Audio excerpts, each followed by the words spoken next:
ज़माना कदीम की बात है, जब ज़मीन पर बड़े बड़े बादशाह अपने जाह व जलाल पर नाज किया करते थे। उनमें से एक बादशाह था जिसका नाम शहनशाह कमालुद्दीन ओमर था। उसकी सल्तनत समंदर से पहाड़ों तक फैली हुई थी। उसके पास बेशुमार खजाने, सोने के महल्लात और हजारों गुलाम व खादिम मौजूद थे। उसके दरबार में एक ही हुक्म चलता था, बादशाह का। कमालुद्दीन की फितरत में अदल कम और गुरूर ज्यादा था। राया उससे डरती थी। वज़रा चापलूसी करते थे और दरबारी हर वक्त उसकी खुशामद में लगे रहते।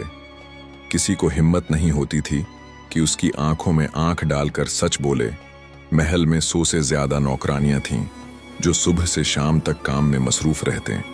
कोई सफाई करती, कोई कपड़े धोती, कोई खाना बनाती। इन सब में एक लड़की ऐसी थी जिसका नाम बुसरियान था। थरिया एक आम गरीब घराने से आई थी, मगर उसके चेहरे पर एक अजीब सुकून था।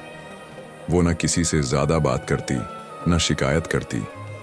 इसका बस एक उसूल था, जिस दिन शुक्र अदा किया जाए वही दिन कामयाब है।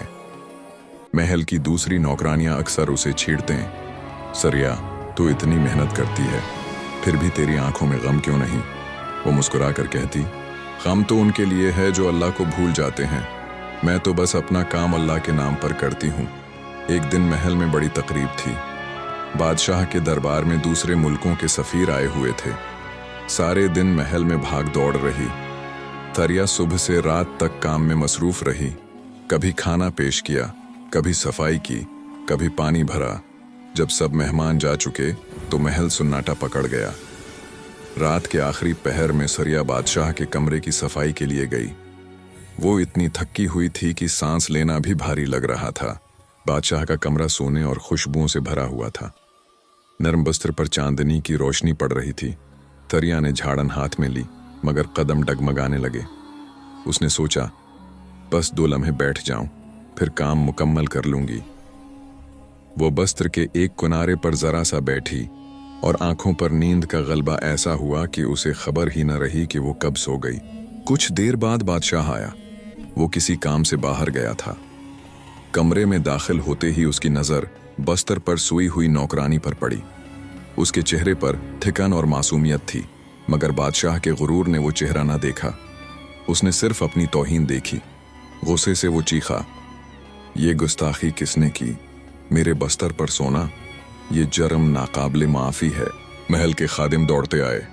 थरिया जाग गई, घबरा गई। उसने हाथ जोड़कर कहा, बादशाह सलामत। मैं थिकन से बेखबर हो गई थी। मेरा कस्द गुस्ताखी का ना था, मगर बादशाह का दिल सख्त था। उसने हुक्म दिया, सुबह उसे दरबार में लाया जाए और सजा दी जाए ताकि कोई दूसरा ऐसी जरात न करे।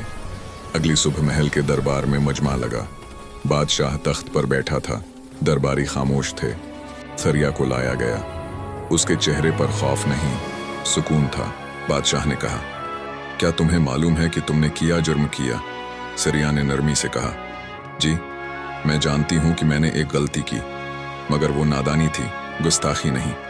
बादशाह ने गुस्से से कहा, नादानी हो या गुस्ताखी, सजा जरूर मिलेगी। उसे 20 कोड़े मारे जाएं। महल में सुनाटा छा गया। सिपाही ने कोड़े बरसाए।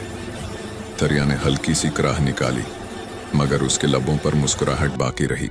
ये मंजर बादशाह के लिए हैरान कुन था। उसने कहा, तुझे दर्द नहीं होता? तू हंस क्यों रही है? सरिया ने नर्म आवाज में कहा, बादशाह सलामत। मैं इसलिए हंस रही हूं कि मैं सिर्फ आयक रात आपके बस्तर पर सोई और मुझे इतनी सख्त सजा मिली। तो मैं सोच रही हूं, आप तो हर रात उसी बस्तर पर सोते हैं। जब अल्लाह ताली के दरबार में आपका हिसाब होगा तो आपको कितनी सजा मिलेगी? ये जमला बजली की तरह बादशाह के दिल पर गिरा। दरबार में खामोशी छा गई। बादशाह के हाथ कांपने लगे। उसकी आंखों से आंसू बह निकले। वो तख्त से उठा, सरिया के करीब गया और कहा, ए औरत, तूने मुझे आईना दिखा दिया।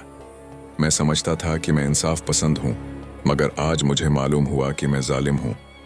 तेरी सजा माफ, बल्कि तुझे इनाम मिलेगा। उस दिन के बाद बादशाह ने अपना दिल बदल दिया। वो गुरूर छोड़कर आजिज़ी अख्तियार कर गया। उसने महल के सब खादिमों से कहा, आज से मैं भी इंसान हूं, तुम सब की तरह। मुझे गुरूर का ताज नहीं, आजिज़ी का ताज चाहिए। इख्तिताम, एक आंसू, एक सबके। सालों बाद जब बादशाह बूढ़ा हुआ तो उसने अपनी सवानह उम्री में लिखा, मुझे सबसे बड़ा सबक एक नौकरानी ने दिया। वो सच जो किताबों में न मिला, वो खौफ जो वाज़ों में न बीदार हुआ, वो उसकी मुस्कुराहट ने पैदा किया। सिरिया बाद में महल छोड़कर अपने गांव चली गई, मगर उसका नाम तारीख में जिंदा रह गया। एक नौकरानी जिसने बादशाह को बंदगी का मफहूम सिखाया। स्बिक, इंसान की असल बादशाहत जमीन पर नहीं बल्कि उसके ज़मीर पर है। जो अपनी अना पर काबू पाले वही हकीकी बादशाह है। अगर आपको हमारी ये कहानी पसंद आई हो तो वीडियो को लाइक करें, चैनल को सब्सक्राइब करें और बेल आइकन को ज़रूर दबाएं ताकि हमारी आने वाली हर नई और दिलचस्प वीडियो आप तक सबसे पहले पहुंच सके। शुक्रिया।